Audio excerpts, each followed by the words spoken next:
United kingdom UK ஒரு கடினமான சட்டத்தை கொண்டு வருகிறது. அங்கு சட்டவிரோதமாக தங்கியிருக்கும் குடியேறிகளின் எண்ணிக்கை யூகே அரசாங்கத்தின் கணக்குப்படி 3 லட்சம் முதல் 5 லட்சம் வரை என்று கூறப்படுகிறது. மற்ற ஏஜென்சிகள் கூறுவதோடு இது 10 லட்சத்திற்கு மேல் உள்ளதாகும். அதிகபட்சமாக முஸ்லிம் சமூகத்தைச் சேர்ந்தவர்கள்தான் சட்டவிரோத குடியேறிகளாக படகுகளில் வருகிறார்கள். இதற்கு ஒரு பெரிய ராக்கெட் உள்ளது. அந்த ராக்கெட்டின் பெயரே இஸ்லாமிக் ஹவாலா ராக்கெட் என்று அழைக்கப்படுகிறது.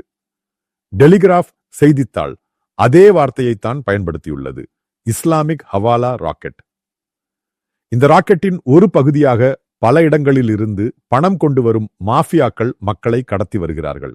ஒவ்வொரு நபரிடமிருந்தும் குறிப்பிட்ட பவுண்டுகள் வசூலிக்கப்படுகிறது.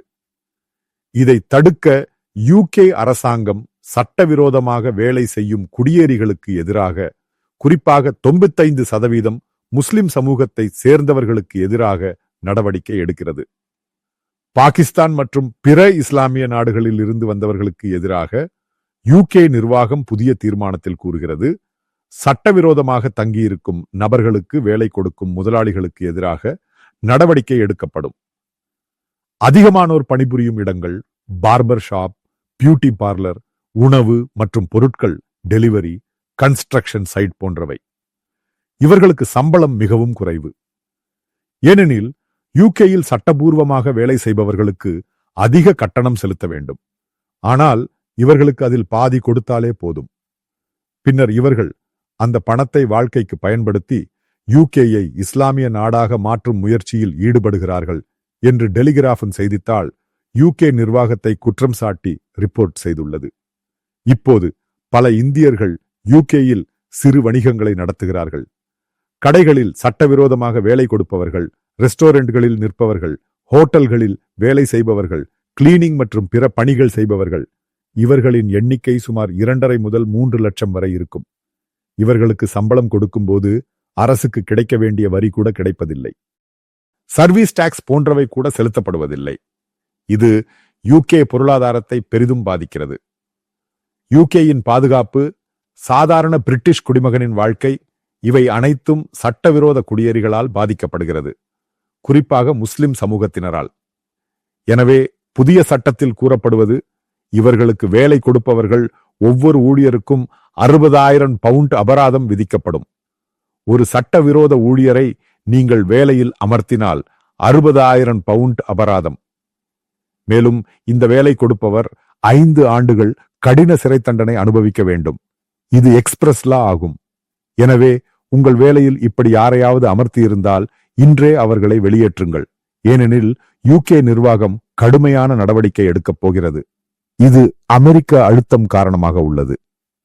ட்ரம்ப் நிர்வாகம் யூகேயிடம் கடுமையாக கூறியுள்ளது, இவர்களை அகற்றியே தீர வேண்டும் என்று. அகற்றாவிட்டால் பெரிய பிரச்சனைகள் ஏற்படும். இதன் பேரில் அவசர நடவடிக்கைகளுக்கு செல்லவில்லை. மற்றொரு புள்ளி உள்ளது. ரேச்சல் ரீஃப், அவர்களின் சான்சலர், நிதி அமைச்சர், கடந்த டாவோஸில் ஒரு பிரசங்கம் செய்தார். அதில் யூகே அரசாங்கம் கடினமான குடியேற்ற சட்டத்தை கொண்டு வரப்போவதாக கூறினார். முன்பு பல சட்டங்களை கொண்டு வர முயற்சித்த போது பார்லிமெண்டில் பெரிய பிரச்சனைகள் இருந்தன. மனித உரிமை அமைப்புகளின் எதிர்ப்பும் இருந்தது. ஆனால் தற்போது யூகே பொருளாதாரம் மிகவும் மோசமாக உள்ளது. அந்த நாடு முன்னேற பெரும் சிரமப்படுகிறது.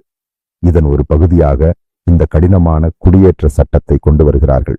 அதாவது துல்லியமாக முகாம்களில் தங்க வைத்து அவர்களை திரும்ப அனுப்புவது.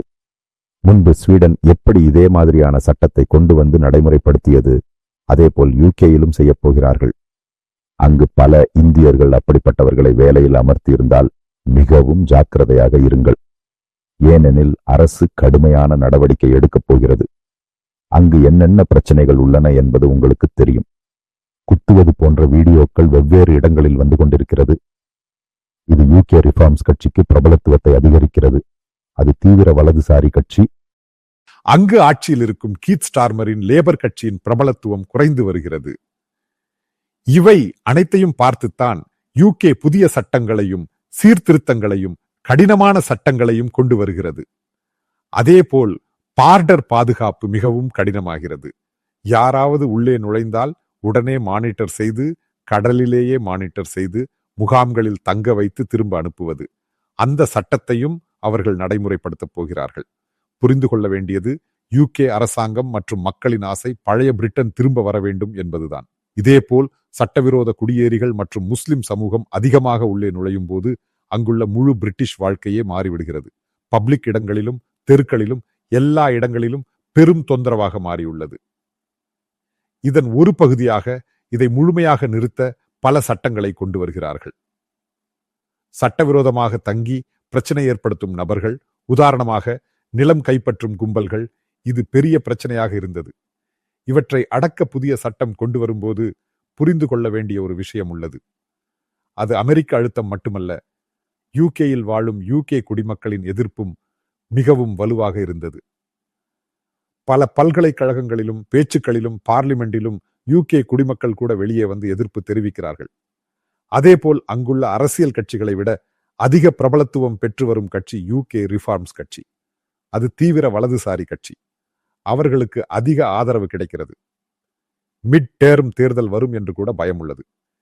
ஏனெனில் லேபர் கட்சியின் பல எம்பிகள் கீத் ஸ்டார்மரின் பல நடவடிக்கைகளை எதிர்க்கிறார்கள். பல இஸ்லாமிய நம்பிக்கையாளர்களை அங்குள்ள கல்வி நிறுவனங்களின் தலைவர்களாக மாற்ற முயற்சி செய்கிறார்கள். இவை அனைத்தும் பிரச்சனைகளாக உள்ளன. இதன் பின்னணியில்தான் யூகே லேபர் அரசாங்கம் புதிய கொள்கைகளுடன் முன்னேறுகிறது. முழுமையான கடுமையான நடவடிக்கை தான் அவர்கள் எடுக்கப் போகிறார்கள். எனவே சட்டவிரோதமாக வேலை செய்யும் நபர்களை இன்றே வெளியேற்றுங்கள். ஏனெனில் அரசாங்கம் கடுமையான தண்டனைகளை நடைமுறைப்படுத்தப் போகிறது. இது தொடர்பாக பல ஆப்பிரிக்க நாடுகளுடனும் அரேபிய நாடுகளுடனும் பேச்சு நடந்துள்ளது. உங்கள் நாட்டு குடிமக்கள் இங்கு வந்துள்ளனர், அவர்களை திரும்ப அனுப்பப் போகிறோம், நீங்கள் அவர்களை ஏற்றுக்கொள்ள வேண்டும் என்று கூறியுள்ளனர். அவர்களும் ஆர்வத்துடன் இதற்கு ஒப்புக்கொண்டுள்ளனர். இந்த முறையில் இதன் வளர்ச்சி நடைபெறுகிறது. தற்போது யூகேயின் வளர்ச்சியை பார்த்தால் அங்கு இஸ்லாம் நம்பிக்கையாளர்கள் பிரச்சனைகளை உருவாக்குகிறார்கள். அவர்களை கடுமையாக அடக்குவதே யூகே அரசாங்கத்தின் தீர்மானம்.